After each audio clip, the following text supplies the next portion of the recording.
ദൈവവചനത്തിനായിട്ട് നമുക്ക് കാതോർക്കാം. ദൈവത്തിന് സ്തോത്രം. ഇന്ന് പാസ്റ്റർ അരുണാണ് വേർഡ് എടുക്കുന്നത്. പക്ഷെ ആരംഭമായിട്ട് ചില സമയങ്ങൾ ഞാൻ അബ്രഹാം അങ്കിളിന് കൊടുക്കുകയാണ്. ദൈവത്തിൻ്റെ ആത്മാവ് തൻ്റെ ഹൃദയത്തിൽ കൊടുത്തിരിക്കുന്ന ആലോചന ഇന്ന് നമ്മളോട് സംസാരിക്കും. ഈ ദൈവദാസനെ ഓർത്ത് ദൈവത്തിന് നന്ദി പറയുന്നു. വളരെ ശക്തമായിട്ട് റിട്ടയർമെന്റ് സുഖമായി ആസ്വദിക്കാവുന്ന സമയത്ത് കർത്താവിൻ്റെ വേലയിൽ വർദ്ധിച്ചു വരുന്ന ഈ ദൈവദാസനെ ഓർത്ത് നമുക്ക് ദൈവത്തിന് സ്തോത്രം ചെയ്യാം. കരമടിച്ച് നമുക്ക് ദൈവത്തിന് സ്തോത്രം ചെയ്യാം. ഹല്ലേലൂയ. അബ്രഹാം അങ്കിളിന് ഞാൻ സമയം കൈമാറുന്നു. ദൈവ തിരുനാമം മഹത്വപ്പെടുമാറാകട്ടെ. കർത്താവിൻ്റെ ശുശ്രൂഷ മാത്യു പാസ്, അനുഗ്രഹിക്കപ്പെട്ട ദൈവജനം ഏവർക്കും വീണ്ടും വരുന്നവനായ യേശുവിൻ്റെ നാമത്തിൽ സ്നേഹവന്ദനം ആശംസിക്കുന്നു. പാസ് പറഞ്ഞ പോലെ അരുൺ പാസ് വരുന്നുണ്ടാകും. കുറച്ച് സമയം മാത്രം ദൈവവചനത്തിൽ നിന്നൊരു വേദഭാഗം വായിക്കുകയാണ്. നമുക്ക് വളരെ പരിചിതമാണ്. 2 രാജാക്കന്മാരുടെ പുസ്തകം അതിൻ്റെ 6-ാം അധ്യായം 1 മുതൽ അതിൻ്റെ 7-ാം വാക്യം വരെ. 6-ന്റെ 1 മുതൽ 7 2 രാജാക്കന്മാർ. പ്രവാചക ശിഷ്യന്മാർ എലീശയോടെ, ഞങ്ങൾ പാർക്കുന്ന ഈ സ്ഥലം ഞങ്ങൾക്ക് തീരെ ഇടുക്കമായിരിക്കുന്നു എന്ന് നീ കാണുന്നുവല്ലോ. ഞങ്ങൾക്ക് യോർദാനോളം ചെന്ന് അവിടെ നിന്ന് ഓരോരുത്തരും ഓരോ മരം കൊണ്ടുവന്ന് ഞങ്ങൾക്ക് പാർക്കേണ്ടതിന് ഒരു സ്ഥലം ഉണ്ടാക്കട്ടെ എന്ന് ചോദിച്ചു. പോകുവിൻ എന്നവൻ പറഞ്ഞു. അവരിൽ ഒരുത്തൻ, ദയചെയ്ത് അടിയങ്ങളോട് കൂടെ പോരേണമേ എന്ന് അപേക്ഷിച്ചതിന് പോരാമെന്നവൻ പറഞ്ഞു. അങ്ങനെ അവൻ അവരോട് കൂടെ പോയി. അവർ യോർദാൻ അരികിൽ എത്തി മരം മുറിച്ചു. എന്നാൽ ഒരുത്തൻ ഒരു മരം മുറിക്കുമ്പോൾ കോടാലി ഊരി വെള്ളത്തിൽ വീണു. അയ്യോ കഷ്ടം, യജമാനെ, അത് വായ്പ വാങ്ങിയതായിരുന്നു എന്ന് അവൻ നിലവിളിച്ചു. അതെവിടെ വീണു എന്ന് ദൈവപുരുഷൻ ചോദിച്ചു. അവൻ ആ സ്ഥലം അവനെ കാണിച്ചു. അവനൊരു കോൽ വെട്ടി അവിടെ എറിഞ്ഞു. ആ ഇരുമ്പ് പൊങ്ങി വന്നു. അത് എടുത്തുകൊള്ളുക എന്ന് അവൻ പറഞ്ഞു. അവൻ കൈ നീട്ടി അതെടുത്തു. ദൈവമേ, ഞങ്ങളുടെ വായിലെ വാക്കുകൾ ഞങ്ങളുടെ ഹൃദയത്തിലെ ധ്യാനവും നിനക്ക് പ്രസാദകരമായിരിക്കുമാറാകട്ടെ. ഇവിടെ പ്രവാചക ശിഷ്യന്മാർ പറയുകയാണ്, ഞങ്ങൾക്ക് ചെറിയ വീടുകൾ ഉണ്ടാക്കണം, അതിന് ഞങ്ങൾ യോർദാനോളം ചെന്ന് ഞങ്ങൾ മരം മുറിച്ചു കൊണ്ടുവരാം എന്ന് പറഞ്ഞു. എലീശ പ്രവാചകൻ പറഞ്ഞു, ചെല്ല്, മരം മുറിച്ചു വരിക, വന്ന് നമുക്ക് വീടുകൾ ഉണ്ടാക്കാമെന്ന് പറഞ്ഞു. അപ്പോൾ ഒരു പ്രവാചക ശിഷ്യൻ പറഞ്ഞു, നീയും കൂടി ഞങ്ങളുടെ കൂടെ പോരണമേ എന്ന് അപേക്ഷിച്ചു. അതിന് എലീശ പ്രവാചകൻ പറഞ്ഞു, പോരാം എന്ന് പറഞ്ഞു. എന്തിനാണ് എലീശ പ്രവാചകനെ അവർ വിളിച്ചത്? എലീശ പ്രവാചകൻ മരം മുറിക്കുന്നതിൽ വിദഗ്ധനാണോ? അല്ലെങ്കിൽ ഒരു കൈ സഹായിക്കുമെന്ന് വിചാരിച്ചിട്ടാണോ? അല്ല. തങ്ങളുടെ പ്രവൃത്തിയിൽ ദൈവത്തിൻ്റെ സാന്നിധ്യം വേണം. ദൈവത്തിൻ്റെ പ്രവാചകനാണ്, ദൈവത്തിൻ്റെ പ്രതിനിധിയാണ് എലീശ പ്രവാചകൻ. ഞങ്ങളുടെ ജീവിതത്തിൽ, ഞങ്ങളുടെ പ്രവർത്തനങ്ങളിൽ ദൈവത്തിൻ്റെ സാന്നിധ്യം കൂടാതെ ഞങ്ങൾക്കൊന്നും ചെയ്യാൻ സാധ്യമല്ലെന്നുള്ള ആ വലിയ ബോധ്യത്തിലാണ് അവർ എലീശയോട് പറഞ്ഞത്, നിന്റെ സാന്നിധ്യം ഞങ്ങളുടെ കൂടെ പോരണമേ എന്ന്. അനുഗ്രഹിക്കപ്പെട്ട ദൈവജനമേ, നമ്മുടെ ജീവിതത്തിലെ എല്ലാ ബന്ധങ്ങളിലും ദൈവത്തിൻ്റെ സാന്നിധ്യം നമ്മൾ ഉറപ്പാക്കാറുണ്ടോ? ഇവിടെ ഇപ്പോൾ ദൈവത്തിൻ്റെ സാന്നിധ്യം ഉണ്ടെന്ന് നമുക്കറിയാം. 2-3 പേർ എൻ്റെ നാമത്തിൽ എവിടെ കൂടിയാലും ഞാൻ അവരുടെ മധ്യമുണ്ട്. പക്ഷേ നമ്മളുടെ ജീവിതത്തിൻ്റെ വിവിധ മേഖലകളിൽ, നമ്മുടെ ഭവനത്തിൽ, നമ്മുടെ പ്രൊഫഷനിൽ, നമ്മുടെ ജോലി സ്ഥലത്ത്, നമ്മുടെ ബിസിനസ് രംഗത്ത്, നമ്മുടെ കൊടുക്കൽ വാങ്ങുകളിൽ, നമ്മുടെ ഇടപാടുകളിൽ, മറ്റുള്ളവരുമായ ബന്ധത്തിൽ ദൈവത്തിൻ്റെ സാന്നിധ്യം നമ്മൾ ഉറപ്പാക്കാറുണ്ടോ? കർത്താവ് തന്നെ പറഞ്ഞിട്ടുണ്ട്, എന്നെ കൂടാതെ നിങ്ങൾക്ക് ഒന്നും ചെയ്യാൻ സാധ്യമല്ല. ഈ ദൈവത്തിൻ്റെ സാന്നിധ്യം നമ്മളെപ്പോഴും ഉറപ്പാക്കേണ്ടതായിട്ടുണ്ട്.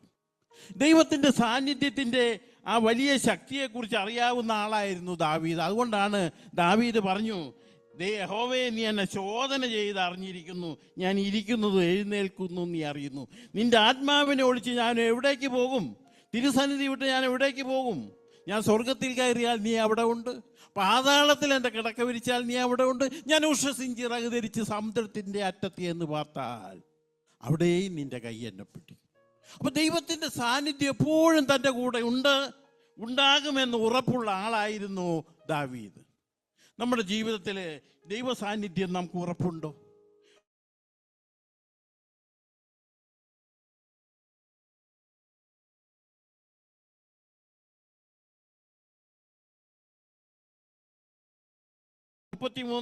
പുറപ്പാട് 33 അവിടെ മോശ പറയുകയാണ്, ആകയാൽ എന്നോട് കൃപയുണ്ടെങ്കിൽ നിന്റെ വഴി എന്നെ അറിയിക്കണമേ, നിനക്ക് എന്നോട് കൃപയുണ്ടാകുവാൻ തക്കവണ്ണം ഞാൻ നിന്നെ അറിയുമാറാകട്ടെ, ഈ ജാതി നിന്റെ ജനം എന്നോർക്കണമേ. അതിന് ദൈവം പറഞ്ഞു, അതിനവൻ എൻ്റെ സാന്നിധ്യം നിന്നോടുകൂടെ പോരും, ഞാൻ നിനക്ക് സ്വസ്ഥത നൽകും എന്ന് അരുളി ചെയ്തു. മോശ പറയാണ്, പോരുന്നില്ല എങ്കിൽ ഞങ്ങളെ ഇവിടെ നിന്ന് പുറപ്പെടുവിക്കരുതേ. വീണ്ടും പറയാണ്, എന്നോടും നിന്റെ ജനത്തോടും കൃപയുണ്ടെന്നുള്ളതിന് ഏതിനാൻ അറിയാം, നീ ഞങ്ങളോടുകൂടെ പോരുന്നതിനാനല്ലയോ. നമ്മുടെ ജീവിതത്തിൽ ദൈവത്തിൻ്റെ സാന്നിധ്യം നമ്മളെപ്പോഴും ഉറപ്പാക്കേണ്ടതായിട്ടുണ്ട്. ദൈവ സാന്നിധ്യത്തിൽ മാത്രമേ നമുക്ക് മുന്നോട്ട് പോകാനായിട്ട് സാധിക്കുകയുള്ളൂ. പലപ്പോഴും ദൈവത്തിൻ്റെ സാന്നിധ്യത്തെ കൂടാതെ നമ്മൾ പലപ്പോഴും പോയിട്ടുണ്ട്. എൻ്റെ കഴിവും എൻ്റെ സാമർഥ്യവും എൻ്റെ മിടുക്കും എന്നൊക്കെ പലരും പറയാറുണ്ട്. നമ്മുടെ ജീവിതത്തിലെ എല്ലാ മേഖലകളും നമ്മൾ ദൈവത്തിൻ്റെ സാന്നിധ്യം ഉറപ്പാക്കേണ്ടതായിട്ടുണ്ട്. അത് ചർച്ചിൽ വരുമ്പോൾ മാത്രമല്ല, പ്രാർത്ഥിക്കുമ്പോൾ മാത്രമല്ല, അല്ലെങ്കിൽ ഏതെങ്കിലും കൺവെൻഷനിൽ പങ്കെടുക്കുമ്പോൾ മാത്രമല്ല, എല്ലാ മേഖലകളിലും ദൈവത്തിൻ്റെ സാന്നിധ്യം നമ്മൾ ഉറപ്പുവരുത്തേണ്ടതായിട്ടുണ്ട്. ഇയ്യോബ് തൻ്റെ അരിഷ്ടതയുടെ മധ്യത്തിൽ, കഷ്ടതയുടെയും പ്രയാസത്തിൻ്റെയും വേദനയുടെയും മധ്യത്തിൽ, തൻ്റെ സമ്പത്ത് മുഴുവൻ നഷ്ടപ്പെട്ടു, മക്കളെ നഷ്ടപ്പെട്ടു, താൻ തീരാ രോഗിയായി, തൻ്റെ ഭാര്യ തന്നെ ശകാരിക്കുന്നു.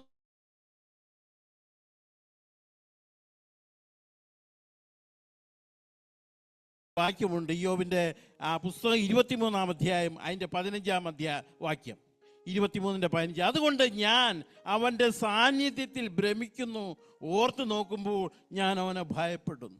ഈ അരിഷ്ടതയുടെ മധ്യത്തിൽ ദൈവത്തിൻ്റെ സാന്നിധ്യം അതെത്ര ഭയങ്കരമാണെന്ന് അയ്യോബിനറിയാമായിരുന്നു. എപ്പോഴൊക്കെയാണ് നാം ദൈവ സാന്നിധ്യത്തിൽ നിന്ന് മാറിപ്പോയിട്ടുള്ളത്?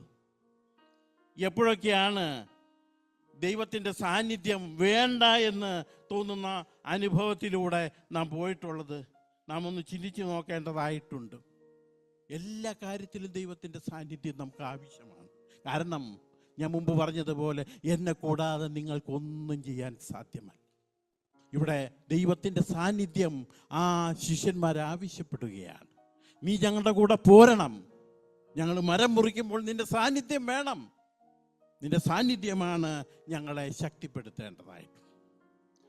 ഞാൻ പെട്ടെന്ന് തന്നെ പോട്ടെ. രണ്ടാമതൊരു കാര്യവും കൂടിയുണ്ട്. ദൈവത്തിൻ്റെ സാന്നിധ്യമുണ്ട്, പ്രവാചകൻ കൂടെയുണ്ട്, പക്ഷേ കോടാലി ഊരി വെള്ളത്തിൽ പോയി. ദൈവത്തിൻ്റെ സാന്നിധ്യം ഉണ്ടെന്ന് പറഞ്ഞിട്ട് എന്ത് കാര്യം? കോടാലി വെള്ളത്തിൽ പോയി. അക്കാലത്ത് ആയുധങ്ങളൊക്കെ കുറവായിരുന്നു. കോടാലി നഷ്ടപ്പെട്ടിരിക്കുക. കോടാലി അവൻ്റേതല്ല, അവൻ്റേതാണെങ്കിൽ പോട്ടെ എന്ന് വിചാരിക്കുക. അവൻ വായ്പ വാങ്ങിയതാ, തിരിച്ചു കൊടുക്കണം. മറ്റൊന്നും വാങ്ങി കൊടുക്കാൻ അവൻ്റെ കയ്യിൽ പണവുമില്ല. എന്നാൽ ഈ കലങ്ങി മറിയുന്ന യോർദാനിൽ ഇറങ്ങി കോടാലി എടുക്കാനും അവന് സാധ്യമല്ല. കോടാലി ഊരി വെള്ളത്തിൽ പോയി. അനുഗ്രഹിക്കപ്പെട്ടവരെ, നമ്മളൊക്കെ ദൈവത്തിൻ്റെ സാന്നിധ്യത്തിലാണ്, ദൈവത്തിനെ ആശ്രയിച്ച് കഴിയുന്നവരാണ്. പക്ഷേ നമ്മുടെ ജീവിതത്തിൽ കഷ്ടതകളും പ്രയാസങ്ങളും വേദനകളും വരികയാണ്. എന്തുകൊണ്ടാണ് അങ്ങനെ സംഭവിക്കുന്നത്? എന്താണ് അതിൻ്റെ അടിസ്ഥാനം?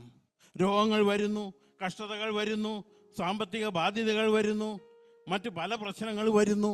എന്തുകൊണ്ട് ഇങ്ങനെ സംഭവിക്കുന്നു? എന്താണ് അതിൻ്റെ അടിസ്ഥാനം? ഒരിക്കലും Billy Graham, ലോകപ്രശസ്തനായ Suviseshakan Billy Graham പറഞ്ഞു, എൻ്റെ ദൈവമേ, ചിലർക്ക് രോഗങ്ങൾ വരുന്നു, ചിലർക്ക് രോഗങ്ങൾ വരുന്നില്ല, ചിലർക്ക് രോഗങ്ങൾ വന്നാൽ മാറിപ്പോകുന്നു, ചിലർ ആ രോഗത്തോടെ തന്നെ മരിക്കുന്നു. എന്തുകൊണ്ടാണ്? ബില്ലി ഗ്രഹാം പറഞ്ഞു, എനിക്ക് അറിഞ്ഞുകൂടാ, ഞാൻ സ്വർഗത്തിൽ ചെല്ലുമ്പോൾ ദൈവത്തോട് ചോദിക്കും നമുക്ക് എന്തുകൊണ്ടാണ്. പക്ഷെ നമുക്ക് ഒരു ഉത്തരമുണ്ട്. എന്താണ്? യോഹന്നാന്റെ സുവിശേഷം അതിൻ്റെ 16-ാം അധ്യായം 33-ാം വാക്യം, ലോകത്തിൽ നിങ്ങൾക്ക് കഷ്ടമുണ്ട്, എങ്കിലും ധൈര്യപ്പെടുവിൻ, ഞാൻ ലോകത്തെ ജയിച്ചിരിക്കുന്നു. ലോകത്തെ ജയിച്ച ദൈവം നമ്മുടെ കൂടെയുണ്ട്. അതുകൊണ്ട് തന്നെ നമ്മുടെ കഷ്ടതകൾക്കും പ്രയാസങ്ങൾക്കും വേദനകൾക്കും പ്രതിസന്ധികൾക്കും സംഘർഷങ്ങൾക്കും എല്ലാം നീക്കുപോക്കുമുണ്ട്. കോടാലി ഊരിപ്പോയി അവൻ കരയുകയാണ്.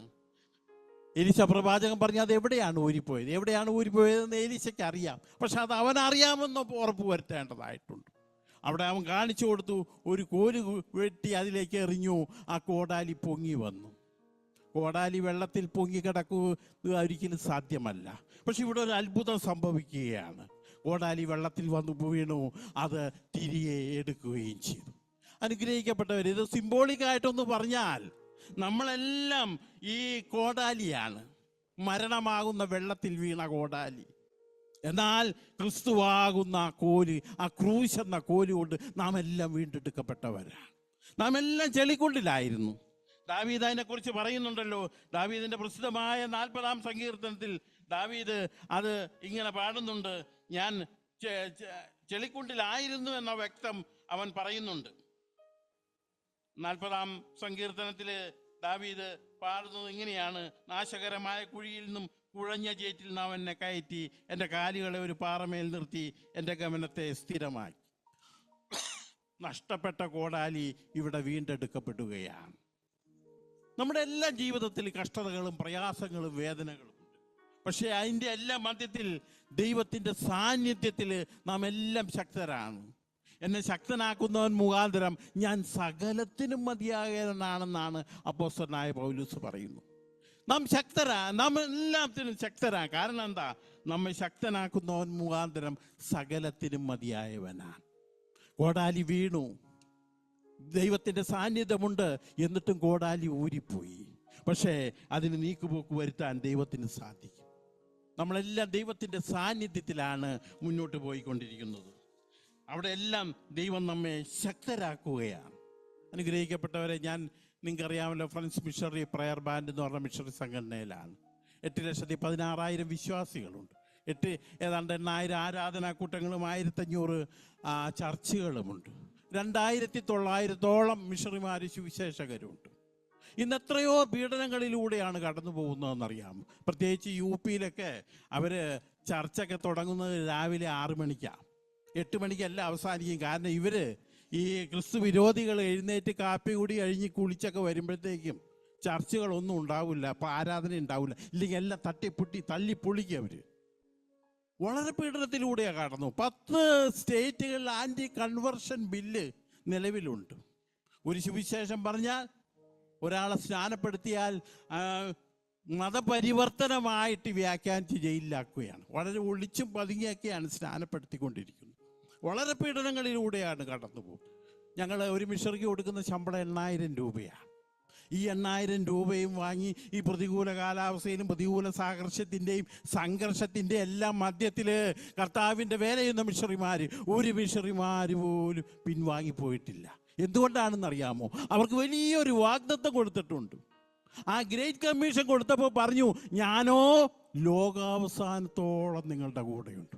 ഈ ദൈവത്തിൻ്റെ സാന്നിധ്യമാണ് അവരെ ശക്തിപ്പെടുത്തുന്നത്. അല്ലാതെ ലോകത്തിലെ ഒരു ശക്തിക്ക് ആശ്രയിച്ചിട്ടോ, അല്ലെങ്കിൽ അവർ സമാധാനിപ്പിക്കുമെന്ന് വിചാരിച്ചിട്ടോ, അല്ലെങ്കിൽ അവർ പ്രശ്നത്തിന് പരിഹാരമുണ്ടാക്കുമോ എന്ന് വിചാരിച്ചിട്ടല്ല. ലോകാവസാനത്തോളം ഞാൻ നിങ്ങളുടെ കൂടെ ഉണ്ടെന്നുള്ള ആ വലിയ ശക്തിയും ധൈര്യവുമാണ് അവർ മുന്നോട്ട് നയിക്കുന്നത്. ആ ശക്തിയിലും അവർ മുന്നോട്ട് പോവുകയാണ്. ഒരു മിഷണറിമാർ പോലും പിൻവാങ്ങി പോയിട്ടില്ല. വിശ്വാസികളുടെ ചില സമ്മർദ്ദം കൊണ്ട് പിൻവാങ്ങി പോയിട്ടുണ്ടാകാം. പക്ഷെ മിഷണറിമാരെല്ലാം ഇന്നും കർത്താവിൻ്റെ വേല തുടർന്നുകൊണ്ടേയിരിക്കുകയാണ്. എന്താണ് അവരെ ശക്തിപ്പെടുത്തുന്നത്? കർത്താവിൻ്റെ സാന്നിധ്യം. ഇത് ഗ്രേറ്റ് കമ്മീഷൻ്റെ അവസാനത്തെ വാക്യമാണ്. ലോകാവസാനത്തോളം ഞാൻ നിങ്ങളോട് കൂടെയുണ്ട്. എന്നാൽ കർത്താവിൻ്റെ ജനനത്തിൽ തന്നെ നമുക്ക് ഈ വാഗ്ദത്തം നൽകിയിട്ടുണ്ട്. മത്തായിയുടെ സുവിശേഷം അതിൻ്റെ 32-ാം വാക്യം, 1-ാം അധ്യായം 22. കന്യക ഗർഭിണിയായ ഒരു മകനെ പ്രസവിക്കും, അവന് ദൈവം നമ്മോട് കൂടെ എന്നർത്ഥമുള്ള ഇമ്മാനുവേൽ എന്ന് പേര് വിളിക്കും. ദൈവം നമ്മോട് കൂടെ, അവൻ നമ്മോട് കൂടെയുണ്ട്. അവൻ്റെ സാന്നിധ്യം നമ്മെ ശക്തിപ്പെടുത്തുകയാണ്. നമ്മൊന്നിച്ച് ഇങ്ങനെ മറിച്ച് ചിന്തിച്ച് നോക്കുക. ആ ഏലീശ പ്രവാചകൻ അവരുടെ കൂടെ പോകുന്നില്ലായിരുന്നുവെങ്കിൽ ആ കോടാലി ഒരിക്കലും വീണ്ടെടുക്കാൻ പോകുന്നില്ല. കാരണം ആ കലങ്ങി മറിയുന്ന യോർദാനിൽ ഇറങ്ങി ആ കോടാലി എടുക്കാൻ സാധിക്കുകയില്ല. ദൈവത്തിൻ്റെ സാന്നിധ്യം നമ്മെ എത്രമാത്രം ശക്തിപ്പെടുത്തുന്നു. ദൈവത്തിൻ്റെ സാന്നിധ്യത്തിൽ നിന്ന് നമുക്ക് ഒരിക്കലും അകന്ന് നിൽക്കാൻ സാധിക്കുകയില്ല. ദൈവത്തിൻ്റെ സാന്നിധ്യമാണ്. അതുകൊണ്ടാണ് ദാവീദ് തൻ്റെ സങ്കീർത്തനത്തിൽ പറയുന്നുണ്ട്, ഞാൻ ഒരു കാര്യം മാത്രം. നമുക്ക് 27-ാം സങ്കീർത്തനത്തിൽ ദാവീദ് ഇങ്ങനെയാ പറയും, ഞാൻ യഹോവയോട് ഒരു കാര്യം അപേക്ഷിച്ചു, അത് തന്നെ ഞാൻ ആഗ്രഹിക്കുന്നു, യഹോവയുടെ മനോഹരത്വം കാണുവാനും അവൻ്റെ മന്ദിരത്തിൽ ധ്യാനിപ്പാനും എൻ്റെ ആയുഷ്കാലമൊക്കെയും ഞാൻ യഹോവയുടെ ആലയത്തിൽ പാർക്കേണ്ടതിനും തന്നെ. 4-ാം വാക്യം, യഹോവയുടെ ആലയത്തിൽ പാർക്കുക, യഹോവയുടെ സാന്നിധ്യത്തിൽ കഴിയുക. ഇവിടുത്തെ ഒരു രാജാവാണ്. അവന് വേറെ അനേക ആഗ്രഹങ്ങളുണ്ട്. ഈ ലോകം മുഴുവൻ വെട്ടിപ്പിടിക്കണം എന്നല്ല അവൻ ആഗ്രഹിച്ചത്. യഹോവയുടെ സാന്നിധ്യം തന്നെ എത്രമാത്രം ശക്തിപ്പെടുത്തുന്നു എന്നറിയാമായിരുന്നു. കോരപുത്രന്മാരിങ്ങനെ പാടി 42-ാം സങ്കീർത്തനം 1-ാം വാക്യം, മാന്നീർ തോടുകളിലേക്ക് ചെല്ലുവാൻ കാക്ഷിക്കുന്നത് പോലെ ദൈവമേ എൻ്റെ ആത്മാവ് നിന്നോട് ചേരുവാൻ കാക്ഷിക്കുന്നു. എൻ്റെ വാക്കുകളുടെ അവസാന ഭാഗത്തേക്ക് കിടക്കട്ടെ. ഇന്ന് നാം എല്ലാം വിവിധ മേഖലകളിലാണ്. നാം ആഴ്ചയിൽ ഒരിക്കൽ 2-3 മണിക്കൂറാണ് ഈ ചർച്ചിൽ വരുന്നത്. ബാക്കിയുള്ള സമയമെല്ലാം നാം സെക്യുലറായിട്ടുള്ള നമ്മുടെ ഈ ഭൗതിക ജീവിതത്തിൻ്റെ മേഖലകളിലാണ്. നാം ജോലി ചെയ്യുന്നു, നമ്മുടെ പ്രൊഫഷൻ രംഗത്ത് പ്രവർത്തിക്കുന്നു, ബിസിനസ് രംഗത്ത് പ്രവർത്തിക്കുന്നു, ഭവനത്തിലാണ്, വിവിധ ആളുകളുമായി ഇടപെടുന്നു, വിവിധ ആളുകളുമായി കൊടുക്കൽ വാങ്ങലുകളുണ്ട്, വിവിധ വ്യാപാരങ്ങളുണ്ട്. ഇവിടെയെല്ലാം ദൈവത്തിൻ്റെ സാന്നിധ്യം നാം ഉറപ്പുവരുത്താറുണ്ടോ? അതോ ചർച്ചിൽ മാത്രമായി ദൈവത്തിൻ്റെ സാന്നിധ്യം നാം ചുരുക്കുകയാണോ?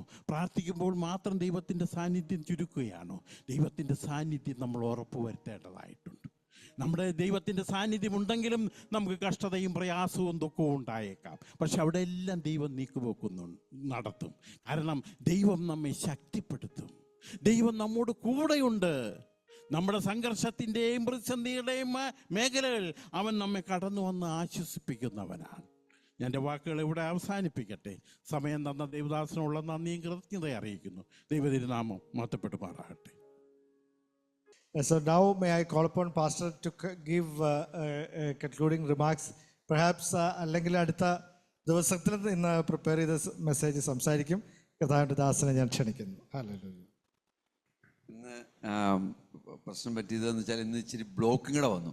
അല്ലെങ്കിൽ ഞാൻ എങ്ങനെയെങ്കിലും ഓടി എത്താനായിട്ടുള്ള നിൽക്കണമല്ലോ. അപ്പോൾ അത് അല്ലെങ്കിൽ പിന്നെ അതിനകത്ത് കാര്യമില്ലല്ലോ എന്നൊക്കെ ചിന്തിച്ചു. അപ്പം അതുകൊണ്ട് ഇന്ന് ഞാനൊരു ചെറിയൊരു പോർഷൻ, നമ്മൾ നേരത്തെ എടുത്തൊരു പോർഷൻ തന്നെ ആയതുകൊണ്ട് നമുക്ക് വളരെ പെട്ടെന്നത് പഠിക്കാനായിട്ട് പറ്റും. വീണ്ടും വീണ്ടും നമുക്കത് ഷെയർ ചെയ്യാനും മനസ്സിലാക്കാനുമായിട്ടും അത് പറ്റും. അപ്പോൾ ദൈവം ഈ യങ്സ്റ്റേഴ്സിനെയൊക്കെ ശരിക്കും ഉപയോഗിക്കട്ടെ. ഇവിടെ ഒരുപാട് പേര് പ്രസംഗിക്കുന്ന ഒരു ആൾക്കാരുണ്ട്. ഹോശേയുടെ പുസ്തകം എന്നെ സംബന്ധിച്ചോളം ഏറ്റവും പ്രധാനപ്പെട്ടൊരു പുസ്തകം.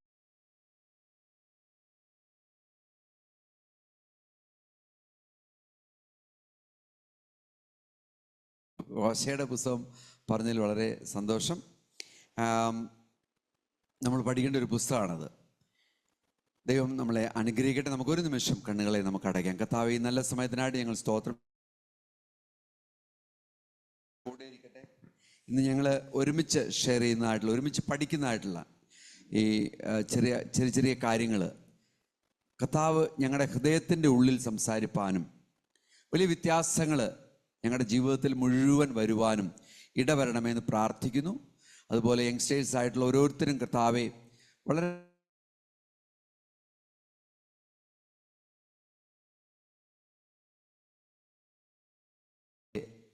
ആ ഒരു സ്നേഹവും ദൈവവചനം ഞങ്ങളുടെ ഹൃദയത്തിൻ്റെ ഉള്ളിൽ മാറ്റം വരുത്തുന്ന ആ ഒരു വലിയ പ്രോസസ്സും അത് ഞങ്ങളുടെ ജീവിതത്തിൽ വരണമേ എന്ന് ഞങ്ങൾ ഓർത്ത് പ്രാർത്ഥിക്കുന്നു. യേശു കർത്താവിൻ്റെ നാമത്തിൽ തന്നെ ആമേൻ. നമ്മൾ യെശയ്യാവിൻ്റെ പുസ്തകം 40-ാമത്തെ അധ്യായം അതിൻ്റെ 29-ാമത്തെ വാക്യം നമുക്കെല്ലാവർക്കും വളരെ സുപരിചിതമായിട്ടുള്ളൊരു വാക്യമാണത്.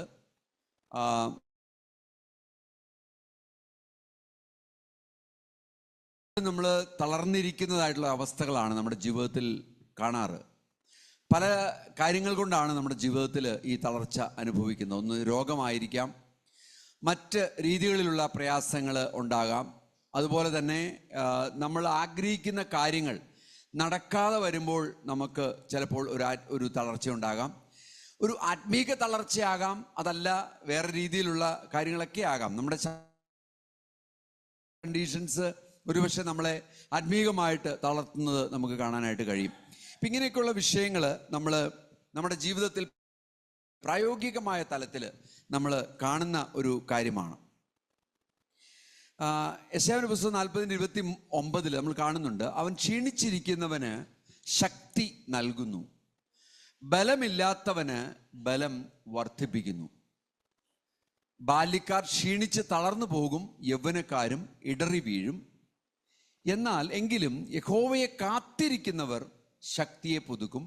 അവർ കഴുകന്മാരെ പോലെ ചിറകടിച്ച് കയറും. അവർ തളർന്നു പോകാതെ ഓടുകയും ക്ഷീണിച്ചു പോകാതെ നടക്കുകയും ചെയ്യും.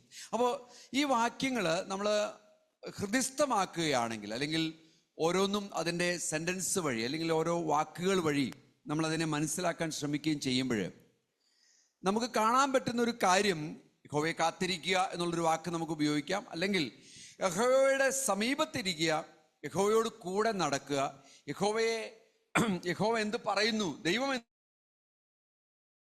ദൈവം എന്താണ് നമ്മളോട് സംസാരിക്കുന്നത്, ഈ ഒരു കാര്യം നമ്മുടെ ഉള്ളിൽ അല്ലെങ്കിൽ നമ്മൾ നമ്മുടെ ജീവിതത്തിൻ്റെ ചര്യയാക്കി മാറ്റിക്കഴിഞ്ഞാൽ നമുക്കൊരു വലിയ വ്യത്യാസം വരും എന്നുള്ളതിനെ കുറിച്ചാണ് ഇവിടെ പറയുന്നതായിട്ടുള്ളൊരു പോയിന്റ്. അപ്പം നമുക്കിവിടെ കാണാനായിട്ട് കഴിയുന്ന 1-2-3 പ്രിൻസിപ്പിൾസാണ് ഞാൻ പറയാൻ ഉദ്ദേശിക്കുന്നത്. തളർച്ചയെ അനുഗ്രഹത്തിലേക്ക് നടത്തുന്നതായിട്ടുള്ള വഴികൾ. നമ്മുടെ എല്ലാവരുടെയും വ്യക്തിപരമായിട്ടുള്ള ജീവിതത്തിൽ തളർച്ച തരുന്നതായിട്ടുള്ള അനുഭവങ്ങളുണ്ട്, പ്രശ്നങ്ങളുണ്ട്. ഈ തളർച്ചയിൽ നിന്ന് നമ്മളെ അനുഗ്രഹത്തിലേക്ക് നയിക്കുന്നതായിട്ടുള്ള കാര്യങ്ങൾ, അതിൽ 4 പ്രിൻസിപ്പിൾസ് ആണുള്ളത്. നമ്മൾ നേരത്തെ ഇത് എടുത്തിട്ടുണ്ട്, എനിക്കറിയാം. എങ്കിൽ തന്നെ നിങ്ങൾക്ക് ഒന്നുകൂടി അതൊന്ന് റിഫ്രഷ് ചെയ്യുവാനായിട്ട് ഇടവരും.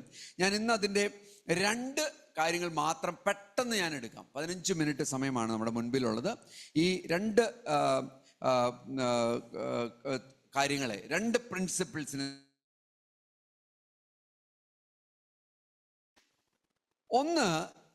ഒന്നാമത്തെ പ്രിൻസിപ്പിൾ, ഇങ്ങനെയുള്ള സിറ്റുവേഷൻസിൽ തളരാനും പ്രശ്നങ്ങളിലൂടെ കടന്നു പോകാനും നമുക്ക് ആൻസർ കിട്ടാതെ ബുദ്ധിമുട്ടുന്ന സന്ദർഭങ്ങളിലുമൊക്കെ ദൈവത്തോട് ഒരു പരിപൂർണമായിട്ടുള്ള ഒരു ആശ്രയത്തിലേക്ക് നമ്മൾ കടന്നു വരും. ഇത് പറയാൻ എളുപ്പമാണ്, പക്ഷേ ഇത് വ്യക്തിപരമായിട്ട് നമ്മുടെ ഹൃദയത്തിൻ്റെ ഉള്ളിൽ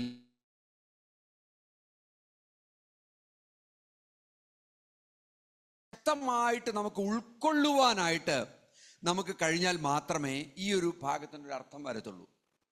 പൂർണ്ണമായിട്ടുള്ള ദൈവത്തോട് ആശ്രയം, ഡിപ്പെൻഡ് മോർ ഓൺ ഗോഡ്. ഇതുവരെ നമ്മൾ മോർ ഇല്ലായിരുന്നു എന്ന് ചിന്തിക്കുന്നുണ്ടെങ്കിൽ ഡിപ്പെൻഡ് മോർ ഓൺ ഗോഡ്. ഇതാണ് നമ്മൾ ഇതിനകത്ത് എടുക്കുന്ന ഒന്നാമത്തെ പ്രിൻസിപ്പിൾ. നമുക്കറിയാം, നമ്മുടെ നമ്മുടെ ആത്മീകമായിട്ടുള്ള അന്ധത, ബ്ലൈൻഡ്നെസ്, ആത്മീകമായിട്ടുള്ള അന്ധത, അറിവില്ലായ്മ, തളർച്ച പൂർണ്ണമായിട്ടുള്ള ഒരു ആശ്രയത്തിലേക്കാണ് നമ്മളെ നയിക്കുന്നത്. പ്രത്യേകം ശ്രദ്ധിച്ചോണം. ശരിക്കും പറഞ്ഞാൽ ആത്മീകരായിട്ടുള്ള ഓരോ വ്യക്തികളുടെയും ജീവിതത്തിൽ സത്യത്തിൽ നമ്മളെ ദൈവത്തോട് അടുപ്പിക്കുന്നത് എന്തൊക്കെയാണെന്ന് ശരിക്ക് ഇതുപോലുള്ള സിറ്റുവേഷൻ ആണെങ്കിൽ നമ്മൾ സക്സസ് ആയി എന്നുള്ളതാണ് നമ്മൾ ചിന്തിക്കേണ്ടത്. ഒരു പരിപൂർണമായിട്ടുള്ള ഒരു ആശ്രയത്തിലേക്ക് നമ്മളെ കൊണ്ടെത്തിക്കുന്നത് ഒരുപക്ഷെ നമ്മൾ ആത്മീകമായിട്ട് ഡ്രൈ ആയി എന്ന് തോന്നുന്ന അവസരത്തിൽ, അല്ലെങ്കിൽ ഒരു അറിവില്ലായ്മയുണ്ട്, ഞാൻ ചെയ്യുന്ന കാര്യങ്ങളിലൊക്കെ ഒരു പ്രയാസങ്ങളുണ്ട്, ഡിസിഷൻസ് എല്ലാം റോങ് ആയി തീരുന്നു എന്നുള്ള ഒരു ചിന്ത കടന്നു വരുമ്പോൾ, അല്ലെങ്കിൽ ഫിസിക്കലായിട്ടുള്ള അല്ലെങ്കിൽ ആത്മീകമായിട്ടുള്ള ഒരു തളർച്ച അനുഭവിക്കുന്ന സിറ്റുവേഷൻസിലൂടെയാണ് ഞാൻ കടന്നു പോകുന്നത് എന്ന് നമ്മൾ സ്വയമേ തിരിച്ചറിഞ്ഞ് ഇരിക്കുന്ന ഒരവസ്ഥ. ആ അവസ്ഥയിലാണ് എന്നാൽ ദൈവത്തെ ആശ്രയിക്കാതിരിക്കാൻ എങ്ങനെ പറ്റും, ദൈവത്തിലേക്ക് ഒരു ആശ്രയം വെക്കാൻ പറ്റുമോ എന്ന് ചിന്തിച്ചുകൊണ്ട് നമ്മൾ മുന്നോട്ട് പോകുന്ന ഒരു സിറ്റുവേഷൻ. ഇത് കുറച്ച് ബുദ്ധിമുട്ട് പിടിച്ചു. ചിലരൊക്കെ ചിന്തിക്കുന്നത്, ഇതിൻ്റെ ഒന്നും ആവശ്യമില്ല. ഇപ്പം റോജപുത്രാണെന്ന് തോന്നുന്നു പറഞ്ഞു, അല്ലേ? റോജപുത്രാണോ അതോ ഞാൻ വേറെ എവിടെയോ കേട്ടാണ്. അതായത് ഇനിയിപ്പോൾ ഇതൊന്നും ചിന്തിച്ചിട്ടൊന്നും കാര്യമൊന്നുമില്ല, ഇങ്ങനൊന്നും പോയിട്ടൊന്നും വലിയ കാര്യമൊന്നുമില്ല, ഇത്രയും നാളുകളൊക്കെ ആയിട്ടും ഒരു മാറ്റം വരുന്നില്ല. ഇങ്ങനെയുള്ള ഒരു ചിന്തയാണ് നമ്മളെ ഭരിക്കാൻ സാധ്യത കൂടുതൽ. പക്ഷേ നമ്മൾ അതിനെ ഓവർകം ചെയ്യുവാൻ തക്കവണ്ണം നമുക്ക് കഴിയുമ്പോഴാണ് ഈ തളർച്ച നമുക്ക് പുറന്തള്ളാനായിട്ട് കഴിയുന്നത്. കാരണം ദൈവത്തിന്റെ വചനം അതാണ് പറയുന്നത്.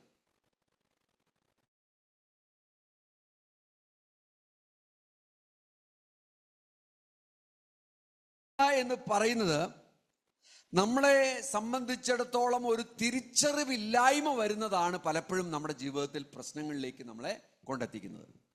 ബലഹീനരാണ് എനിക്ക് ദൈവത്തിന്റെ കൃപ വേണം. അതുകൊണ്ടാണ് പൗലോസ് പറഞ്ഞത്, നിൽക്കുന്നവൻ വീഴാതിരിപ്പാൻ ശ്രമിക്കട്ടെ എന്ന് പറയാനുള്ള കാര്യം അതാണ്. നമ്മൾ നിൽക്കുന്നു എന്ന് തോന്നുന്നുണ്ടെങ്കിൽ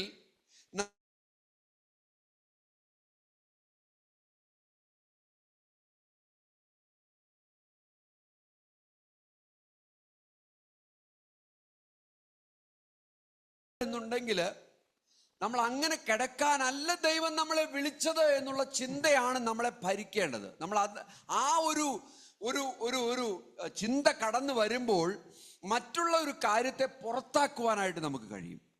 അതാണ് നമ്മൾ നമ്മുടെ ജീവിതത്തിലേക്ക് നമ്മുടെ റെസ്പോൺസ് അങ്ങനെയായിരിക്കണം. ഞാൻ പറഞ്ഞു വരുന്നത് എൻ്റെ റെസ്പോൺസിനെ കുറിച്ചാണ്. ഞാൻ എൻ്റെ റെസ്പോൺസിനെ കറക്റ്റ് ആക്കുവാനായിട്ടാണ് ഞാൻ ധ്യാനിക്കേണ്ടത്. ദൈവവചനത്തിൻ്റെ പ്രത്യേകത അവിടെയാണ് കിടക്കുന്നത്.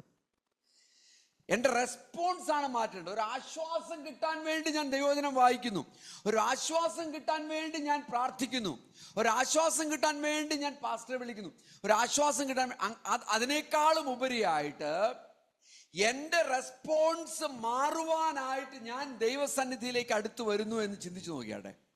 എൻ്റെ റെസ്പോൺസ് ഇതാണെന്ന് ഞാൻ തിരിച്ചറിഞ്ഞത് കൊണ്ടാണല്ലോ എൻ്റെ റെസ്പോൺസ് മാറണമെന്ന് ഞാൻ ആഗ്രഹിക്കുന്നത്. അങ്ങനെ വരുമ്പോഴാണ് അതിൻ്റെ റിയാലിറ്റി വരുന്നത്.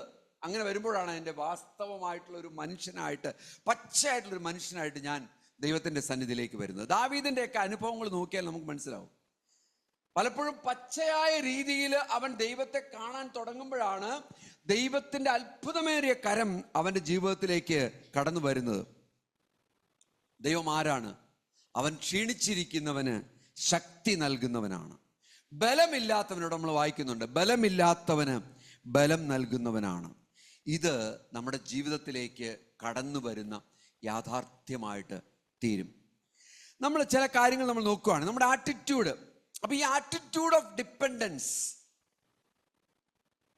ദൈവത്തിൽ നമ്മൾ ആശ്രയിക്കാനുള്ള നമ്മുടെ ആറ്റിറ്റ്യൂഡ്, അതാണ് ശരിക്ക് പറഞ്ഞാൽ ദൈവത്തെ നമ്മളിലേക്ക് ആകർഷിക്കുന്നത്. It attracts me to God. അതാണ് ദൈവത്തിന്റെ വചനം പറയുന്നത്. യാക്കോബ് എഴുതിയ ലേഖനം 4-ാമത്തെ അധ്യായം അതിന്റെ 7ഉം 8ഉം വാക്യം നമ്മൾ വായിക്കുമ്പോൾ നമുക്കറിയാം, ദൈവത്തോട് നിങ്ങൾ അടുത്തു നിൽപ്പിൻ, അല്ലെ? പിശാചിനോട് എതിർത്ത് നിൽപ്പിൻ, ദൈവത്തോട് നിങ്ങൾ അടുത്ത് ചെല്ലുക.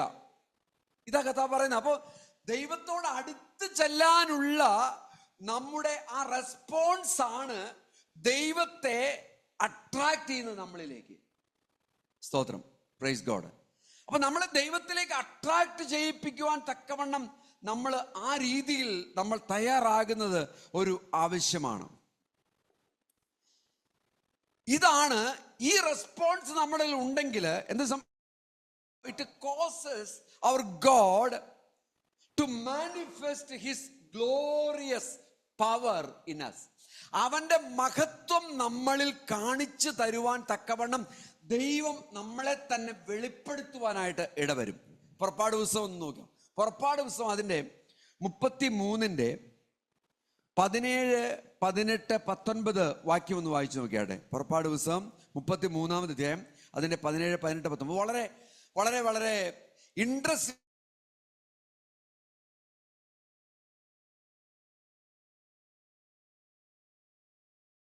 മോശ ആവശ്യപ്പെട്ടതെന്ന് നോക്കി.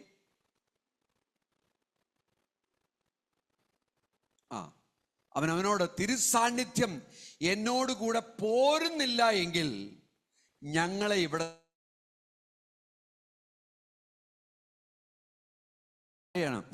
സംഭവമൊക്കെ ശരിയാ കർത്താവേ, എനിക്ക് വലിയ പവറുണ്ട് എന്നൊക്കെ ഞാൻ ചിന്തിക്കുന്നുണ്ടെങ്കിലും ഇതൊന്നും വലിയ നടപ്പിലാകുന്ന കാര്യങ്ങളല്ല.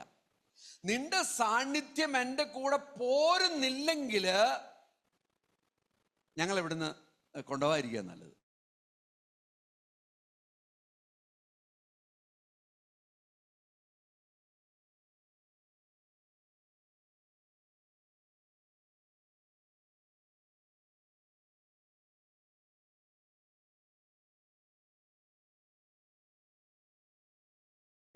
വിശേഷതയുള്ളവരായിരിക്കും എന്ന് പറഞ്ഞു.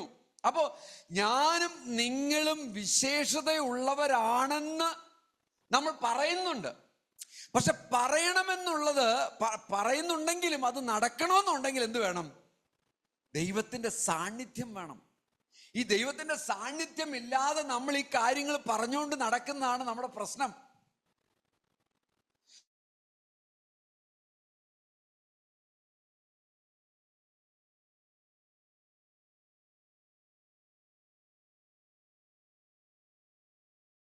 ഞാൻ ചെയ്യും. എനിക്ക് നിന്നോട് കൃപ തോന്നിയിരിക്കുന്നു, ഞാൻ നിന്നെ അടുത്ത് അറിഞ്ഞിരിക്കുന്നു എന്ന് അരുളി ചെയ്തു. കണ്ടോ? അപ്പം മോശയെ ദൈവം അടുത്തറിഞ്ഞിരിക്കുന്നു എന്നുള്ളതാണ് ദൈവത്തിന്റെ റെസ്പോൺസ്. മോശയുടെ റെസ്പോൺസ് എന്താണ്? ചേർന്ന് നിൽക്കുന്ന ഒരു റെസ്പോൺസ് ആണ് ദൈവത്തിന്റെ റെസ്പോൺസ്. ഞാൻ നിന്നെ അടുത്ത് അറിഞ്ഞിട്ടുണ്ട്. ഞാൻ നിങ്ങളോട് ചോദിക്കട്ടെ പ്രിയമുള്ളവരെ, ദൈവത്തിന് ഇങ്ങനെ നമ്മളെ കുറിച്ച് പറയാൻ പറ്റുമോ? മോനെ റോജറെ, നിന്നെ ഞാൻ അടുത്ത് അറിഞ്ഞിട്ടുണ്ട്. അതൊരു ഭയങ്കര സ്റ്റേറ്റ്മെന്റ് ആണ്, അല്ലേ? ആലോചിച്ച് നോക്കി. ദൈവം പറയാണ്, ജോളി സിസ്റ്റർ അല്ലെങ്കിൽ സഹോദരി, നിന്നെ ഞാൻ അറിഞ്ഞിട്ടുണ്ട്. പേര് വിളിച്ചാൽ പറയുള്ളൂ കേട്ടോ, സഹോദരി എന്ന് പറയത്തില്ല. പേര് വിളിച്ചതന്നെ ദൈവം പറയുള്ളൂ.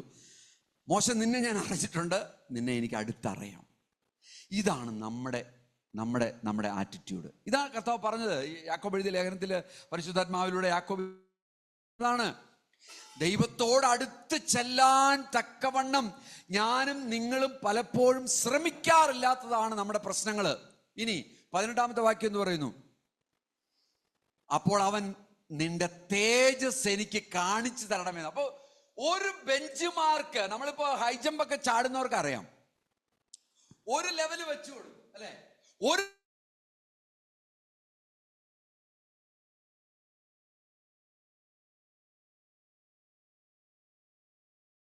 ഒരു കാര്യം മനസ്സിലായി, ദൈവം എന്നെ അടുത്തറിഞ്ഞിട്ടുണ്ട്. അത് മോശയ്ക്ക് വലിയൊരു സന്തോഷമായി തീർന്നു. അപ്പൊ മോശ ദൈവത്തോട് പറയാണ്, അപ്പൊ നമ്മുടെ ബെഞ്ച് മാർക്ക് നമ്മൾ ഒരിക്കലും കുറയ്ക്കരുത്. മോശ ദൈവത്തോട് പറയാണ്, ഓ നീ എന്നെ അടുത്തറിഞ്ഞിട്ടുണ്ടെങ്കിൽ കർത്താവേ,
കാണാനും ദൈവത്തെ അടുത്തറിയാനും ദൈവത്തിൻ്റെ തേജസ് അനുഭവിച്ചുകൊണ്ട് ജീവിതത്തിൽ മുന്നോട്ട് പോകാനും നമ്മൾക്കൊരാഗ്രഹവും നമ്മൾക്കൊരു റെസ്പോൺസും ഉണ്ടെങ്കിൽ നമ്മൾ ആരെങ്കിലും തളർന്നു കിടക്കുമോ?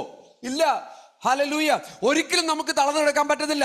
നമ്മുടെ ജീവിതത്തിൽ കടന്നു വരുന്ന ഒരുപാട് പ്രശ്നങ്ങൾ പ്രിയമുള്ളവരെ ഉണ്ട്. വിവിധങ്ങളായിട്ടുള്ള പ്രശ്നങ്ങളാണ്. ഇവിടെ ഇരിക്കുന്നവര് പലരുടെയും ജീവിതത്തിലുള്ള പ്രശ്നങ്ങളെ കുറച്ചൊക്കെ എനിക്കറിയാം. വിവിധങ്ങളായിട്ടുള്ള പ്രശ്നങ്ങളാണ്. മാനുഷികമായിട്ട് പലപ്പോഴും സോൾവ് ചെയ്യാൻ പറ്റാത്തതായിട്ടുള്ള വിഷയങ്ങളിലൂടെ കടന്നു പോയിക്കൊണ്ടിരിക്കുന്നത്.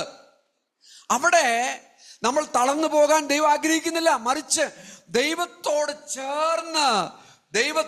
ചേർന്ന് അടുത്തിരിക്കുന്ന അനുഭവം ഉണ്ടാകുന്നു. ദൈവം വന്ന് പറയുകയാണ്, ഞാൻ നിന്നെ അടുത്തറിഞ്ഞിരിക്കുന്നു എന്ന് പറയുന്നു. അടുത്ത റെസ്പോൺസ്, കർത്താവേ, നിന്റെ തേജസ്സും നിന്റെ മഹത്വവും നിന്റെ മഹിമയും എനിക്ക് കാണണം കർത്താവേ. അപ്പൊ എത്രത്തോളമുള്ള തീവ്രമായ ആഗ്രഹമാണ് നോക്കി. അത്രത്തോളം തീവ്രമായ ആഗ്രഹത്തിലേക്ക് ഞാനും നിങ്ങൾ കടന്നു പോകുന്നുണ്ടെങ്കിൽ നമ്മൾക്ക് ഒന്നാമത്തെ പ്രിൻസിപ്പിള് നമ്മൾ ഓർത്തോണം, നമ്മൾ ഒരിക്കലും നമ്മൾക്ക് തളർന്നിരിക്കുവാൻ, നമ്മുടെ വീക്ക്നെസ്സിൽ നമ്മൾ കിടക്കുന്നവരായിരിക്കില്ല. സ്തോത്രം. ഹല്ലേലൂയ. യഹോവ നമ്മളോട് ചേർന്നിരിക്കുന്നവനാണ്. നമ്മുടെ സെൽഫ് പിറ്റി പലർക്കും ഉള്ള പ്രശ്നങ്ങളാണ്. ദൈവത്തോട് അടുത്തിരിക്കാനുള്ള പ്രയാസമുള്ളതെന്ന് പറഞ്ഞാൽ സെൽഫ് പിറ്റി എന്ന് പറഞ്ഞാൽ നമുക്കറിയാം, ഓ ഞാനൊന്നിനും കൊള്ളത്തില്ല. സെൽഫ് പിറ്റിയാണത്. ഞാനൊന്നിനും കൊള്ളത്തില്ല. മോശ ആദ്യ കാലത്ത് നിങ്ങൾക്കറിയാം മോശയുടെ സ്വഭാവം, അല്ലേ? ദൈവം വിളിച്ചു, ദൈവം ലീഡ് ചെയ്യാൻ പറഞ്ഞപ്പോഴത്തേക്ക് മോശ എന്താ പറഞ്ഞേ? സെൽഫ് പിറ്റി ആയിരുന്നു മോശയ്ക്ക് ഉണ്ടായിരുന്നത്. ഓ വിക്കനായിട്ടുള്ള എന്നെയാണോ നീ തെരഞ്ഞെടുത്തിരിക്കുന്നത്? ഇപ്പൊ അതെല്ലാം മാറി. അനുഭവങ്ങളിലൂടെ മോശ കടന്നു വന്നപ്പോൾ അതെല്ലാം മാറിയിട്ടുണ്ട്. ഇപ്പൊ മോശ ചോദിക്കുന്ന ചോദ്യങ്ങൾ കുറച്ചുകൂടെ ഷാർപ്പാണ് അല്ലെ? പ്രീ ഡിഗ്രി കഴിഞ്ഞു, ഡിഗ്രി കഴിഞ്ഞു, ഇപ്പോ പോസ്റ്റ് ഗ്രാജുവേറ്റിലേക്ക് പോയിക്കൊണ്ടിരിക്കുക മോശ. സെൽഫ് പിറ്റി ഒരു വലിയ പ്രശ്നമാണ്. സെൽഫ് ഹേറ്റ്രഡ്, എന്നെ തന്നെ വെറുക്കുന്ന ഒരു സ്വഭാവം നമുക്കുണ്ട്. എന്ത് ചെയ്താലും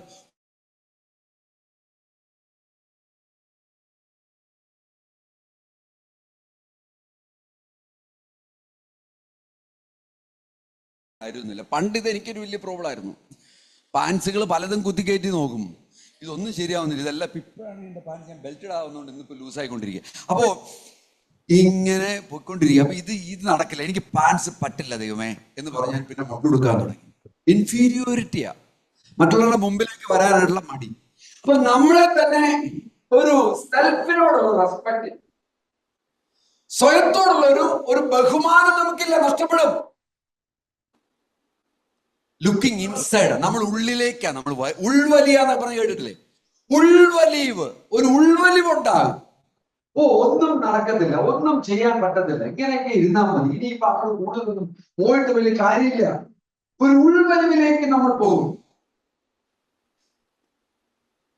നമ്മുടെ പ്രശ്നങ്ങളെ കുറിച്ച് കൂടുതൽ കൂടുതൽ കൂടുതൽ ചിന്തിച്ച് ചിന്തിച്ച് ചിന്തിച്ച് ആഹാരവും മാറ്റിവെച്ച് സമയത്തുള്ള ഭക്ഷണവും ഇല്ല, ഒന്നുമില്ല, അൾസറും ബാക്കിയുള്ള അസുഖങ്ങളെല്ലാം ഉണ്ടാക്കും. ഇതൊക്കെയാ നമ്മുടെ പ്രശ്നങ്ങൾ നമ്മൾ കടന്നു വരുന്നത്. ദൈവം എന്താ പറഞ്ഞിരിക്കുന്നത്? മോശ എന്താ ചെയ്തത്? മോശ ചെയ്തത് കർത്താവിനെ അടുത്ത് ചെന്നു. അടുത്ത് ചെന്ന് മാത്രമല്ല, കർത്താവ് പറഞ്ഞു, നിന്നെ എനിക്ക് അറിയാമെന്ന് പറഞ്ഞപ്പോഴത്തേക്കും, എന്നാ പിന്നെ നിന്റെ തേജസ്സും മഹത്വവും ഒക്കെ എനിക്കൊന്ന് കാണിച്ചു തരണം എന്ന് ആവശ്യപ്പെടുന്ന മോശയാണ്.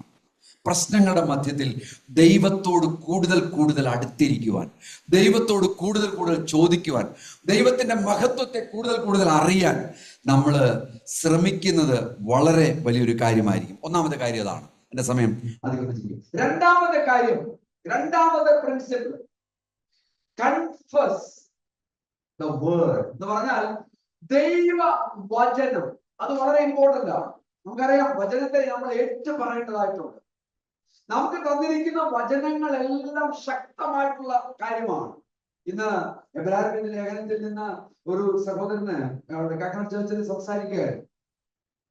മഹാപുരോഹിതൻ ആയിട്ടുള്ള യേശു കർത്താവ്, അവന്റെ കാര്യങ്ങളെ കുറിച്ച് വളരെ വ്യക്തമായ രീതിയിൽ നമ്മൾ ചിന്തിക്കുകയും മനസ്സിലാക്കുകയും ചെയ്യുവാണെങ്കിൽ നമുക്കറിയാം അവൻ ആരാണ്. ഈ മഹാപുരോഹിതൻ എത്ര വലിയവനാണ്. വചനത്തിന്റെ പൂർണ്ണമായ അതോറിറ്റി ഉള്ളവൻ, മുദ്രയിട്ടിരിക്കുന്നവൻ എന്നൊക്കെയാണ് നമ്മൾ വായിക്കുന്നത് എബ്രായരുടെ ലേഖനത്തിൽ, അതിന്റെ 8-ാം അധ്യായം. നമുക്ക് പിന്നീട് ശരി ഞാൻ പറഞ്ഞത്, വചനത്തിന്റെ ആധികാരികത എന്റെയും നിങ്ങളുടെയും ജീവിതത്തിൽ എത്രത്തോളം ഉണ്ട് പ്രിയമുള്ളവരെ? നമ്മൾക്ക് തന്നിരിക്കുന്ന പ്രോമിസുകളാണ് ഈ ദൈവവചനം. ഓരോ മുഴുവൻ വെളിപ്പെടുത്തപ്പെട്ട സത്യങ്ങളാണ് ഇതിനകത്ത് എഴുതി വെച്ചിരിക്കുന്നത്. ഇതിൽ നിന്ന് ഒന്നും കൂട്ടാനുമില്ല, കുറയ്ക്കാനുമില്ല. ഓരോ വചനവും നമ്മളെ സംബന്ധിച്ചിടത്തോളം വളരെ പ്രാധാന്യം അറിയിക്കുന്ന കാര്യങ്ങളാണ്. ഇത് കൺഫസ് ചെയ്യുവാൻ എനിക്കും നിങ്ങൾക്കും കഴിയണം. അത് നമ്മുടെ പ്രശ്നങ്ങളിൽ നിന്ന് നമ്മളെ വിടുവിക്കുവാൻ മതിയായതാണ്. അത് നമ്മൾ മനസ്സിലാക്കണം. ഈ ഇൻഫീരിയോറിറ്റി കോംപ്ലക്സിനെ കുറിച്ച് ഒരു ദേവദാസ് പറഞ്ഞിരിക്കുന്നത്, it is a carnal preoccupation with our life or ourselves. ഒരു എന്ന് വെച്ചാൽ ജഡത്തിന്റെ ഒരു മുൻവിധിയായിട്ടാണ് ഈ ഇൻഫീരിയോറിറ്റി കോംപ്ലക്സിനെ കാണുന്നത്. നമ്മുടെ ജഡത്തിന്റെ ഒരു മുൻവിധി ആയിട്ടാണ് ഈ അപകർഷതാ ബോധം അല്ലെങ്കിൽ ഇൻഫീരിയോറിറ്റി കോംപ്ലക്സ് എന്ന് പറയുന്ന കാര്യം കിടക്കുന്നത്. അതുകൊണ്ടാണ് നമ്മൾ പറയുന്നത് ഐ ആം നോട്ട് ഗുഡ് എന്ന് പറയുന്നത്. ജഡത്തിന്റെ ഒരു മുൻവിധിയായിട്ടാണ് നമ്മൾ പറയുന്നത്. നമുക്ക് ആരോഗ്യമൊക്കെ ഉണ്ട്, പക്ഷെ എങ്കിലും നമ്മൾ പറയുകയാണ് ഞാൻ ഒന്നിനും കൊള്ളത്തില്ല, എനിക്ക് ഒന്നും ചെയ്യാൻ കഴിവില്ല. ഇതാ പറയുന്നത്. ഒരു ആന്റിയുണ്ട് ഇവിടെ, ആന്റിക്കാരില്ല, ആരോഗ്യമുണ്ട്, ബലമുണ്ട്, കാലിന് എഴുന്നേൽക്കാനൊക്കെ പറ്റും, പക്ഷെ ഭസ്മാത്തിന് പറയാം, പക്ഷെ എഴുന്നേൽക്കുന്നില്ല. എഴുന്നേറ്റ് നിന്നാൽ വീഴും. ഇതാണ് നമ്മുടെ ഫിയർ, ഉള്ളിൽ കിടക്കുന്ന ഫിയർ. ഞാൻ എഴുന്നേറ്റാൽ അപ്പൊ വീണിരിക്കും. കാരണം എന്താണ്? ഒരു തവണ ഒന്ന് വീഴും, കാലിൽ തട്ടി. അപ്പോ ഇത് ഇത് അതിന്റെ ഉള്ളിൽ, ഈ മനസ്സിന്റെ ഉള്ളിൽ അങ്ങ് സ്ഥാപിച്ചിരിക്കുന്നത് പുറത്തേക്ക് ഡെലീറ്റ് ചെയ്യണം. പറ്റുന്നില്ല. വളരെ പ്രയാസം. പലർക്കും ആ ഒരു പ്രയാസമുണ്ട്. ഇതൊരു സൈക്കോളജിക്കൽ പ്രോബ്ലം ആണ് ശരിക്കും പറഞ്ഞു. ഞാൻ അത് മനസ്സിലാക്കിയിട്ടുള്ള ഒരു കാര്യമാണ്. ഇതൊരു സൈക്കോളജിക്കൽ ഇഷ്യൂ ആണ്. പക്ഷെ നമുക്കിതിനെ ഒന്ന് എങ്ങനെയെങ്കിലും ഇതിൽ നിന്നൊന്ന് വിടുതൽ എടുക്കണം. നമ്മൾ ആരെങ്കിലും അങ്ങനെയുള്ള പ്രോബ്ലത്തിലൂടെ കടന്നു പോകുന്നുണ്ടെങ്കിൽ ഞാൻ ദൈവാത്മാവിൽ പറയട്ടെ, കർത്താവാണ് സൊല്യൂഷൻ, ദൈവമാണ് അതിന്റെ സൊല്യൂഷൻ. വചനത്തെ ഏറ്റു പറയുന്നതാണ്. Confessing the word of God is the solution. വേറെ ഒരു സൊല്യൂഷനും അതിന്റെ പിന്നിലില്ല. ബില്ലി ഗ്രഹാം ഒരു ദിവസം പറഞ്ഞു, ബില്ലി ഗ്രഹാം പറഞ്ഞൊരു കാര്യം ഇതാണ്: God can never use a discouraged servant.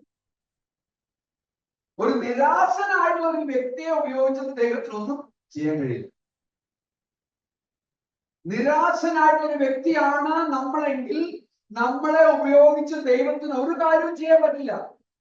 കാരണം നമ്മുടെ വായിൽ നിന്ന് വരുന്ന മുഴുവൻ നെഗറ്റീവ്. നിരാശ പ്രോബ്ലം.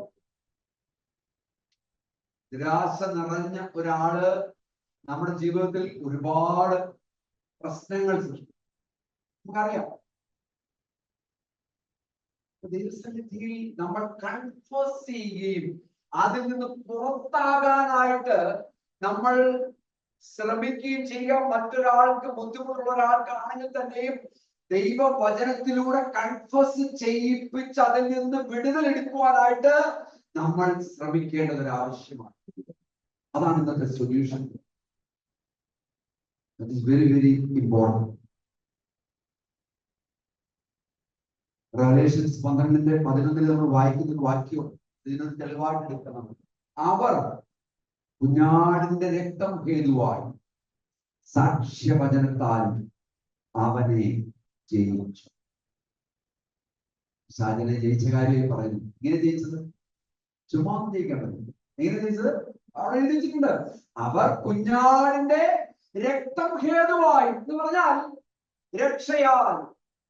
കുഞ്ഞാടിന്റെ രക്തം കൊണ്ടാണ് ഞാൻ രക്ഷിക്കപ്പെട്ടത്. രക്ഷയാൽ, രക്തം ഹേതുവായും സാക്ഷ്യവചനത്താലും. ശ്രദ്ധിച്ചോളൂ, സാക്ഷ്യവചനത്താലും അവനെ ജയിച്ചു. രണ്ട് കാര്യങ്ങളേ ഉള്ളൂ പിശാചിനെ ജയിക്കാനായിട്ട് ദൈവത്തിന്റെ വചനം പറഞ്ഞിരിക്കുന്നത്, അല്ലെ?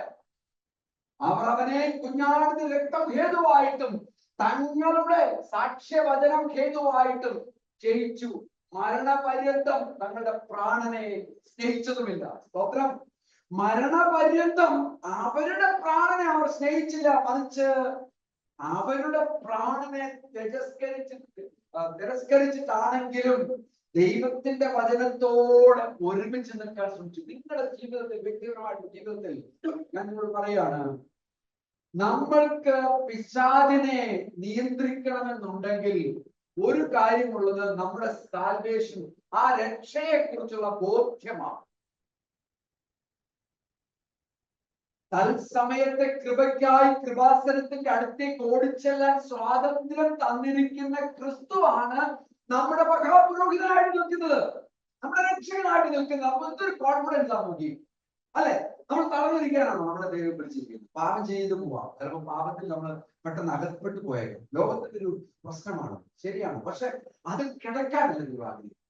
ദൈവം പറയുന്നത് എഴുന്നേറ്റിട്ട് തൽസമയത്തെ കൃപയ്ക്കായി കൃപാസനത്തിന്റെ അടുത്തേക്ക് ഓടിച്ചെന്ന് കർത്താവിനോട് വിളിച്ചു പറഞ്ഞ് ഏറ്റുപറഞ്ഞ് ദൈവവചനം ഏറ്റെടുത്ത് രക്ഷ പ്രാപിച്ച് കർത്താവിന്റെ മകനായിട്ട് വീണ്ടും മുന്നോട്ട് പോവാ. അതാ പറഞ്ഞിരിക്കുന്നത്. നമ്മളെ കുറിച്ച് അതാ കർത്താവ് ആഗ്രഹിക്കുന്നത്. കുറ്റബോധത്തിൽ ഇങ്ങനെ നടന്നുകൊണ്ടിരിക്കുകയാണ്. എന്ത് കാര്യം ചെയ്താലും പ്രശ്നത്തിൽ പോകാനല്ല, മുൻ ചെയ്ത കാര്യങ്ങളെ കുറിച്ച് ഇങ്ങനെ ഓർത്ത് വിമർശപ്പെട്ട് നടക്കാനൊന്നുമല്ല കർത്താവ് ആഗ്രഹിക്കുന്നത്. അവർ ജയിച്ചു. എങ്ങനെ? കർത്താവിന്റെ രക്തം ഹേതുവായി എന്ന് പറഞ്ഞാൽ കർത്താവിന്റെ രക്തത്താൽ രക്ഷിക്കപ്പെട്ടു എന്നുള്ള ഉറപ്പ് അവർക്കുണ്ട്. നമുക്ക് ആർക്കെങ്കിലും ഉണ്ടോ ആ ഉറപ്പ്? നമ്മുടെ മഹാപുരോഹിതനാണ് നമ്മുടെ ഹൃദയത്തിന്റെ ഉള്ളിൽ ഇരിക്കുന്നത്. ഉറപ്പുണ്ടോ നമുക്ക്? സ്തോത്രം.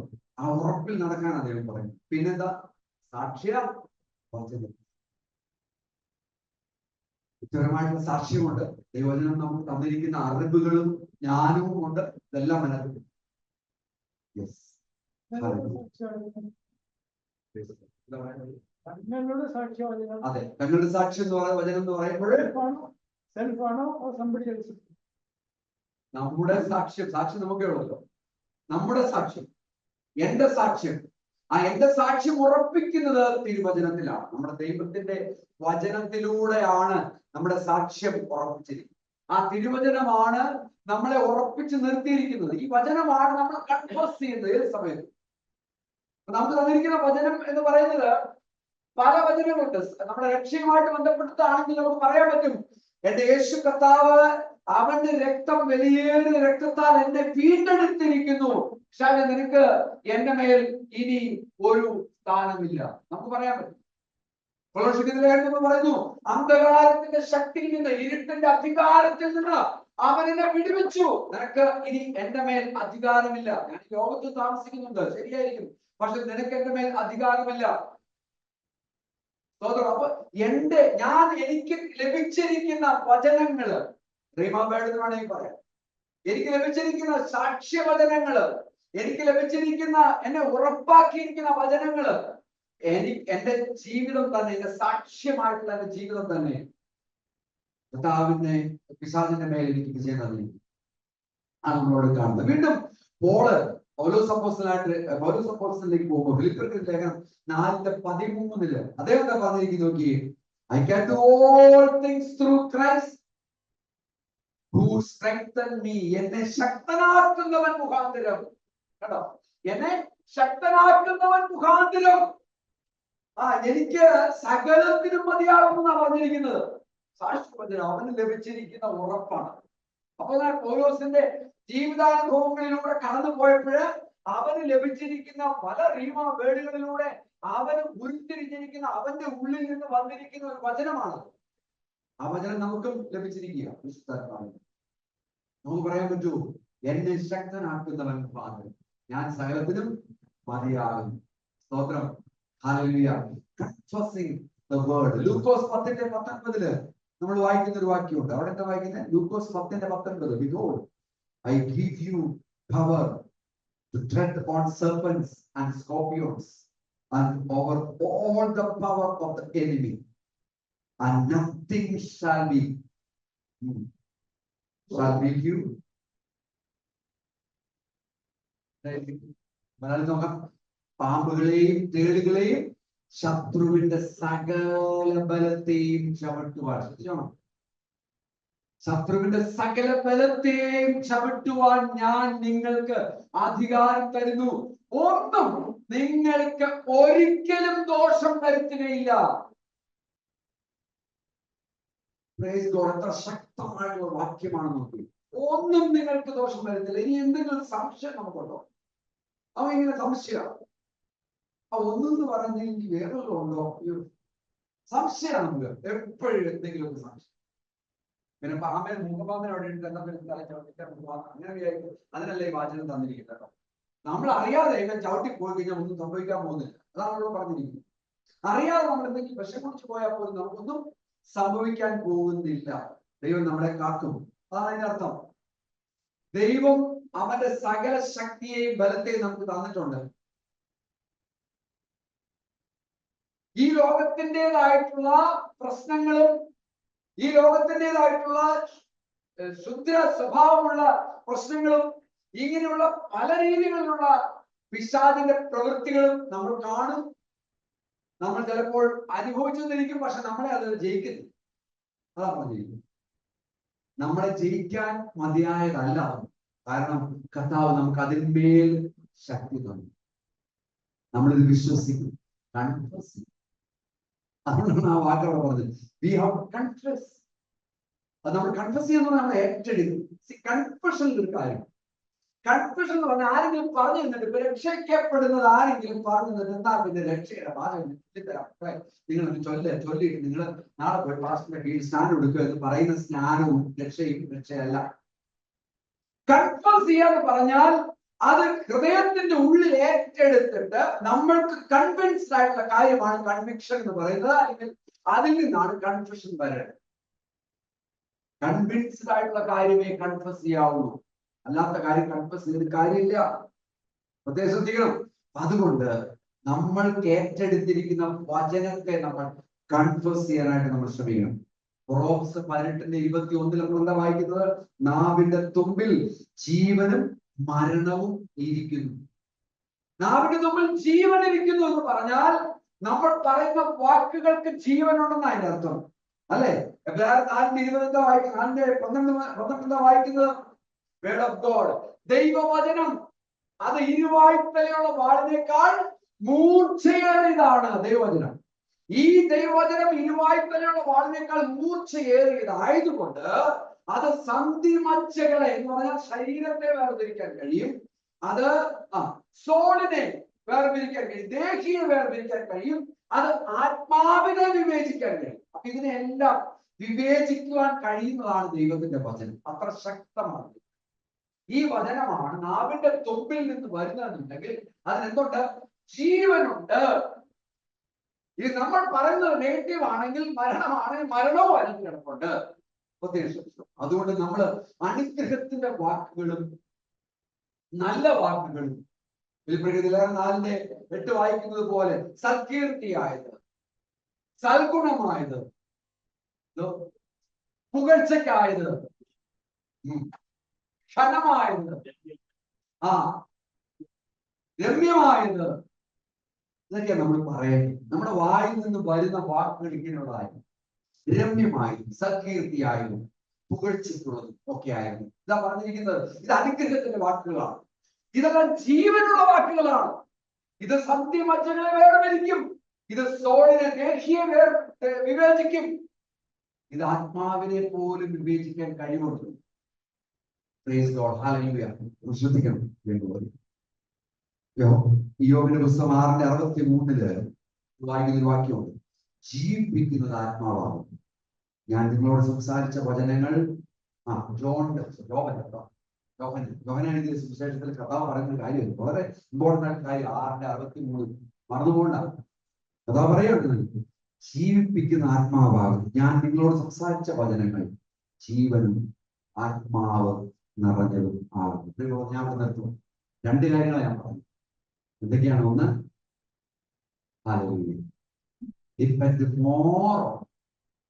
ദൈവത്തിൽ കൂടുതൽ ആശ്രയം വയ്ക്കുക, ദൈവത്തോട് റെസ്പോണ്ട് ചെയ്യുക.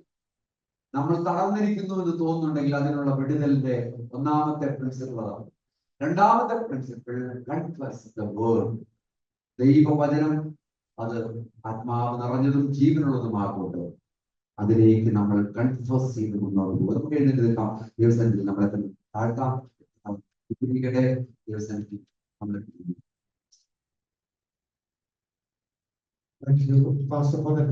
വചനങ്ങൾ നമുക്ക് ഏറ്റെടുക്കാം.